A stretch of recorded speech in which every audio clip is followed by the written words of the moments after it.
one of the things that I thought that I wanted to share was an email that I got this week that kind of touches on a question that I get often. And so let me read it to you. I fully intend to answer the questions raised here in one way, shape, or form. I first was thinking that I would do it as an email, and I may still do that, but I thought I would first share it here so I can talk it through. So, Assalamu alaikum. Thank you very much for the work you do in supporting the Sheikh in his teachings about the Quran. I'm curious to know whether yourself or the Sheikh considers the hijab, himar, for Muslim women is mandatory, or whether it is mandatory but leeway is given for those on a journey of self-realization to accept it at their own time and with their own conviction. I am trying not to be judgmental, but find it difficult to share some of your work with close female relatives who have struggled because of their choice of wearing the hijab. They feel that while someone may be intelligent and scholarly, there is no legitimacy or credibility to their voice if they haven't grasped the enormity of a Quranic directive. The answer I most likely will get from them, based on experience, is how can someone speak so passionately and intelligently about the Quran when they haven't embodied some of its basic commands? May Allah forgive me and guide me to the right path if my question offends you, and we are all human to feel offended. My apologies in advance. So, clearly hijab is one of these issues that all Muslim women grapple with, and especially people who are converts. I think female converts have a particularly difficult time. And oftentimes it becomes a barrier to conversion. I mean, certainly in our experience, we've had many people who fall in love with the thought and fall in love with the Quran, and then they hear from people at the mosque that if they don't convert, that they can't become Muslim. Or sorry, if they don't wear hijab, they can't convert and become Muslim. So people actually leave, which I think is an incredible sin, the idea of turning people away from your faith because you have forced them into believing that the scarf is something that is a mandatory, almost like a sixth pillar. I remember that back in 1996, shortly after the professor and I met, he was teaching at UT Austin. This was a huge issue for some of the students there. And there was one woman that I remember who was French, and she was, so excited about the Quran class that the professor was teaching at the time, would come to class and just be, kind of like how we are here, just so excited about what we're hearing. And so she would seriously think about converting. And then she would go to the local mosque, which unfortunately was very Wahhabi, and she would get the very clear message: no, you have to wear scarf first in order to convert. She eventually left. She didn't convert. She went back to France. We don't know what happened to her, but we had many conversations. And I remember when the sheikh would say, listen, this is an issue of the tail wagging the dog, right? I mean, we should think about bigger issues before we think about issues like the scarf. So there's a lot to be said about this. After a while, it becomes a little bit irritating. I'm not offended, and I think it's an important point of education. I've certainly addressed this in other talks that I've given, and so one of the things that I would like to provide is resources. I mean, if people are watching and they've made it this far and able to listen to me without a scarf, alhamdulillah, thank you. But some of the resources that you might want to consider, certainly the professor has written about this issue in Search for Beauty, and there are a lot of, sites to the specific verses in the Quran which address this issue. Is hijab actually a Quranic directive? And then in 1996, when the students raised this issue, they really asked if the sheikh could hold a halaqah and talk about the issues and the evidence around the hijab. And so he went through a very lengthy halaqah where he actually did go through the evidence, the history, the context, the anthropology, the different legal rulings, all the different things. And it was not to make a point one way or another, but it was just to lay all the evidence out there and to allow you to come to your own conclusions. And interesting, a lot of the people who raise these questions are male. Like this email came to me, is from a gentleman, he signs himself as husband and father.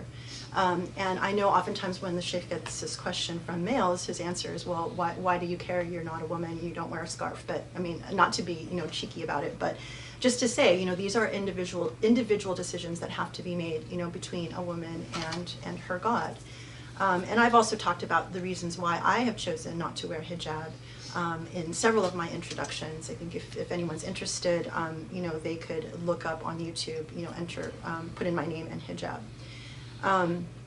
And so, sorry, this halakha that was done back in 1996 is available actually on SoundCloud, and also we are working on preparing it for publication, so you can actually read it as a book. So I'm excited to talk about that very soon, inshallah. But so, in order to, you know, address this question, I thought about many different ways that I could answer the question. And, you know, I'll talk about it more, but, you know, because we work here in the spirit of critical thinking, you know, I just want to pose a couple of questions back. So, you know, I've been speaking here at the Usuli Institute since its founding, which was back in December of 2017. And from the very first halakha we had, I spoke. And every single halakha since then, I've also spoken. And so I have to pose the question, you know, if you come to the Usuli Institute and you recognize that you're learning from a sheikh like, you know, Dr. Abul Fadl, and with his wisdom and knowledge, why do you think, and I'm his wife, why do you think I am allowed to speak at the beginning of every halakha without wearing hijab? What does that possibly point to? Either it could be that I'm a sinner and he's just allowing me to sin, or, you know, maybe he, you know, there's more to this picture, you know, and our whole point of existence is education, critical thinking, dignity, questioning the status quo, understanding, you know, the depth of things. And so I just posed that question to think about, why do you think he would allow his wife to speak in front of everyone without a scarf? Secondly, you know, I guess the other question is, what does it mean when we know that our greatest jihad, our greatest struggle, our greatest, you know, point of importance as Muslims is to seek knowledge? And what does it mean when you don't allow yourself knowledge because you're not willing to hear it from a woman without a scarf? And, you know, what does that mean when, for example, you go to the doctor and you try to get medical advice, or you go to, you know, a psychologist and you try to get, you know, mental health advice, or you try to get tax advice, or you try to get any kind of advice that is of importance in your life that affects you as a Muslim? Does that mean that you will only accept knowledge from someone who's wearing a scarf? Just, you know, to throw these questions out there to ponder. And what will happen if God says to you, well, you asked specific questions about being a faithful Muslim, and I directed you to the Usuli Institute, and I directed you to someone who was focusing on the Quran, and you decided that you didn't want to listen because a woman spoke without wearing a scarf. Like, what is your accountability in that situation? Just to throw that out there to think about, and maybe we can talk about it more in future things. So you know, it's a very important question, because, you know, one of the things that's very heartbreaking for me is when I hear about people who are considering conversion, and I see people write, you know, the hardest thing that I have to grapple with in my conversion is the fact that hijab is absolutely mandatory in Islam, and that I'm committing a sin as a Muslim when I'm not wearing a scarf, even though I have such a serious problem with it, and that wearing a scarf shakes my faith. I mean, these are the kinds of things that I think are tragic, because, you know, even the whole idea of converting, like when you think about all the things a person has to overcome to choose a new religion and to decide to start this journey, all the different things that a person has to change in their life and question and revisit and interrogate, to all have it come down to whether or not you wear a scarf is definitely the tail wagging the dog. So, to be continued. Okay, alhamdulillah, now that you're all fired up, do you want to make a comment about my hijab introduction? You know,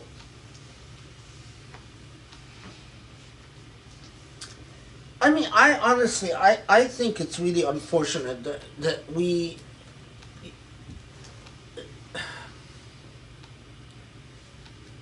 I mean, first, leave Muslim women alone. Muslim women have a right to ask themselves, does Allah want them to cover their hair or not?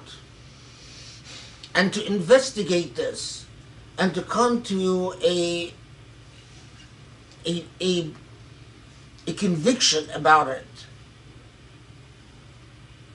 The idea that I will not listen to anything you have to say unless your hair is first covered,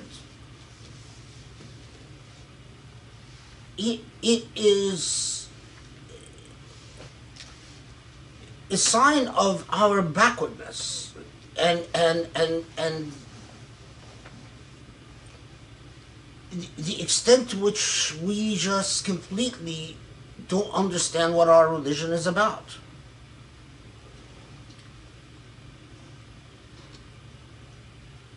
The irony about the hijab is that when someone like what's her name, the one who just died, Noah. yeah, someone like Nawal Saadawi says, I want to ban the hijab in all the Muslim countries. No, I'll be the first to stand up to her and absolutely fight it. When France says, in France bans the hijab in France, it is absolutely unacceptable. Because it is a question, it is not as illegal matter and as a pillar of Islam. It is an interpretive issue. You can understand the text in one way or understand the text in another way. And the ethical issue is that I respect your right to investigate and understand and to act your conscience. But to make that a barrier or a litmus test of Islamicity,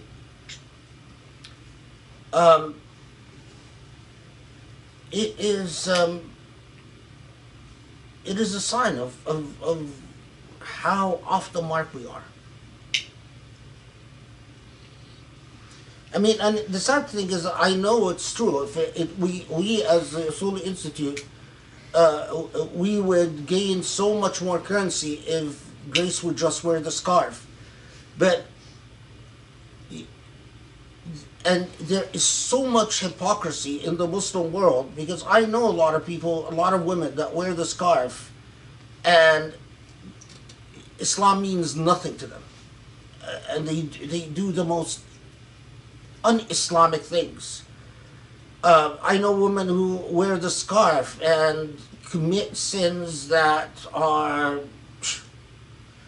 I mean, I know women that wear the scarf and don't even pray.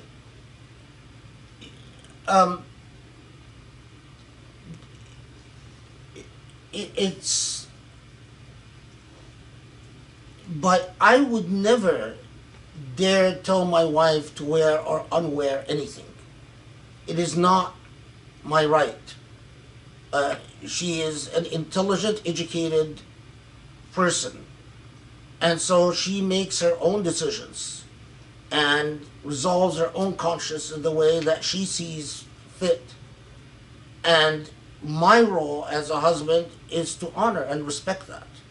And I hope that all of you Muslim women out there, that would be your attitude with your husbands. The path to Allah and from Allah doesn't go through the man you're married to. And don't ever allow a man to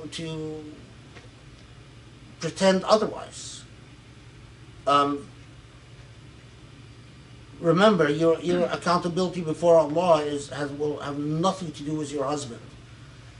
You're not going to gain any points by saying I obeyed what my husband wanted, and you're not going to be punished for doing what your conscience called you to do, as long as you've done your due diligence in investigating what your Lord wants from you.